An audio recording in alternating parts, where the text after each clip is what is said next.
भारत बना रहा है एशिया का सबसे बड़ा इंटरनेशनल एयरपोर्ट। जेवर इंटरनेशनल एयरपोर्ट एयरपोर्ट न सिर्फ भारत का बल्कि एशिया का सबसे बड़ा इंटरनेशनल एयरपोर्ट है। अगर रनवे के हिसाब से बात की जाए तो 6 रनवे वाला एयरपोर्ट विश्व की तीसरी सबसे बड़ी एयरपोर्ट होगी।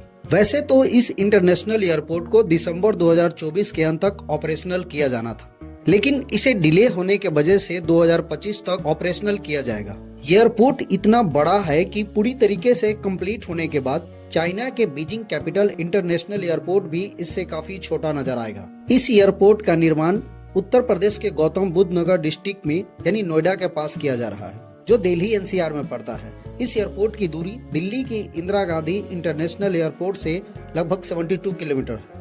अगर इसके इतिहास की बात की जाए तो 2001 में उस टाइम के यूपी के चीफ मिनिस्टर राजनाथ सिंह जी ने यमुना एक्सप्रेसवे से सटे एक एयरपोर्ट का प्रस्ताव भेजा था, लेकिन 2012 में इस परियोजना को तत्कालीन चीफ मिनिस्टर अखिलेश यादव जी ने टाल दिया, क्योंकि फिरोजाबाद जिले के टुंडला के पास एक न्यू ईयर प्रोजेक्ट बनाने की सोच रहे थे।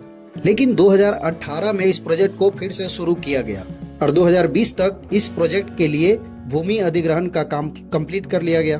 2021 में जेवर इंटरनेशनल एयरपोर्ट के लिए भूमि पूजन का काम किया गया। इस भूमि पूजन में 2.5 लाख लोगों ने अटेंड किया। इसका main reason Zurich international airport का इस एयरपोर्ट में यानी जेवर इंटरनेशनल एयरपोर्ट में इन्वॉल्वमेंट को माना जाता है, क्योंकि जेवर इंटरनेशनल एयरपोर्ट की बनाने की रिस्पॉन्सिबिलिटी स्विट्जरलैंड की कंपनी ज्यूरिख को दिया गया है, जो यूरोप का बेस्ट एयरपोर्ट माना जाता है। जेवर इंटरनेशनल एयरपोर्ट की निर्माण 4 चरणों में पूरा किया जाएगा। पहले चरण में एक रनवे का निर्माण किया जा रहा है, जिसकी लंबाई 3900 मीटर यानी लगभग 4 किलोमीटर की होगी और चौड़ाई 60 मीटर होगी। पहले चरण का निर्माण 1334 हेक्टेयर में होगा, जिसकी लागत कॉस्ट 6000 करोड़ होगी। तो वहीं पूरे एयरपोर्ट का निर्माण लगभग 5000 हेक्टेयर में किया जाएगा और इस पे आने वाली टोटल कॉस्ट 30,000 करोड़ होगा। अब ऐसे में सवाल उठता है कि आखिर क्यों दिल्ली के इंदिरा गांधी इंटरनेशनल एयरपोर्ट से सिर्फ 72 किलोमीटर की दूरी पर इस एयरपोर्ट को बनाया जा रहा है, वो भी उत्तर प्रदेश में, जहां पहले से ऑलरेडी 4 इंटरनेशनल एयरपोर्ट हैं। उसमें वाराणसी, अयोध्या, लखनऊ और कुशीनगर इंटरनेशनल एयरपोर्ट। और इस एयरपोर्ट के बन जाने से एक ही स्टेट में 5 इंटरनेशनल एयरपोर्ट होंगे। तो क्या ये बेस्ट ऑफ मनी है?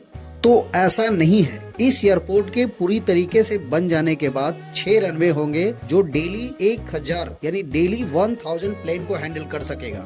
इस एयरपोर्ट को बनाने की सबसे बड़ी रीजन है इंदिरा गांधी इंटरनेशनल एयरपोर्ट के लोड को कम करना, क्योंकि इंदिरा गांधी इंटरनेशनल एयरपोर्ट दुनिया की सबसे बिजी एयरपोर्टों में से एक है और इसके ट्रैफिक बढ़ने के साथ साथ इसका कंजेक्शन भी लगातार बढ़ता जा रहा है। इंदिरा गांधी इंटरनेशनल एयरपोर्ट के बिजी का अंदाजा आप इस बात से लगा सकते हैं कि 2023-24 में 7.2 करोड़ लोगों ने इस एयरपोर्ट से ट्रेवल किया है, जो लास्ट ईयर से अप्रोक्स 20% ज्यादा है। दूसरी सबसे बड़ी खासियत है कि ये भारत का सबसे बड़ा ट्रांसपोर्ट एयरपोर्ट होगा, यानी पूरा का पूरा एक टर्मिनल सिर्फ एक्सपोर्ट और इंपोर्ट के लिए बनाया जा रहा है, जो दिल्ली के इंदिरा गांधी इंटरनेशनल एयरपोर्ट के बोझ को तो कम करेगा ही, साथ ही 2047 तक विकसित भारत के सपने को भी पूरा करने में अपनी अहम भूमिका निभाएगा।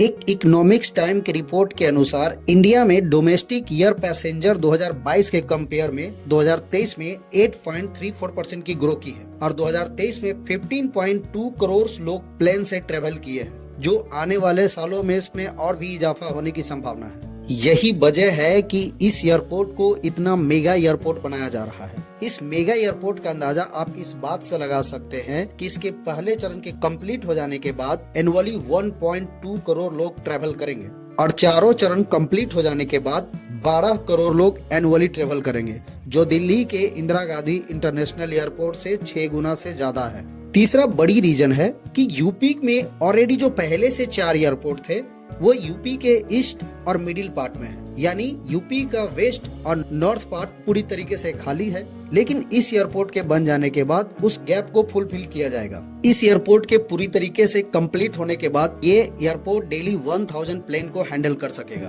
तो वहीं उसके टर्मिनल स्ट्रक्चर को टाटा ग्रुप द्वारा बनाया जा रहा है, जो इंडिया और स्विट्जरलैंड की मिक्स इंफ्रास्ट्रक्चर होगा। साथ ही एयरपोर्ट पेपरलेस होगा, यानी पूरी तरीके से डिजिटल होगा, जिससे कि पैसेंजर को लाइन लगने की जरूरत नहीं होगी। इसके साथ ही जेवर में इस एयरपोर्ट के बन जाने से टोक्यो जैसे सिटी को टक्कर देने वाला नोएडा को एक एयरपोर्ट की डिमांड काफी दिनों से था, जो दिल्ली का बीजी एयरपोर्ट उसे फुलफिल नहीं कर पा रहा था। साथ ही यूपी में जितने भी धार्मिक प्लेसेस हैं, अयोध्या, वाराणसी, मथुरा, आगरा, इन सभी को पूरे विश्व से कनेक्ट किया जा सकता है। वही जेवर एक ऐसा प्लेस है जो दिल्ली, हरियाणा और यूपी के मिडिल पॉइंट में बसा हुआ है, जिससे तीनों स्टेट को इक्वली बेनिफिट होंगे। और चौथा सबसे बड़ी रीजन इकोनॉमिक ग्रोथ और एम्प्लॉयमेंट जनरेट की है। नागरिक उड्डयन मंत्री ज्योतिरादित्य सिंधिया के मुताबिक इस एयरपोर्ट के बनने से मोर देन 1 लाख लोगों को एम्प्लॉय मिलेगा, जो आसपास के यूथ के लिए एक बड़ी अपॉर्चुनिटी है। दूसरी बड़ी बात, जितने भी कंस्ट्रक्शन और आईटी कंपनी है, साथ ही मेडिकल और इंजीनियरिंग, बहुत सारे ऐसे कॉलेज है जिसके ऑफिस और ब्रांचेज इस एरिया में खोले जा रहे हैं, जिससे कि लोगों को एम्प्लॉयमेंट जनरेट का एक नया रास्ता मिलेगा। एक आंकड़े के मुताबिक इस एयरपोर्ट के बनने से नोएडा और उसके आसपास के एरिया में 35,000 करोड़ का इन्वेस्टमेंट होगा।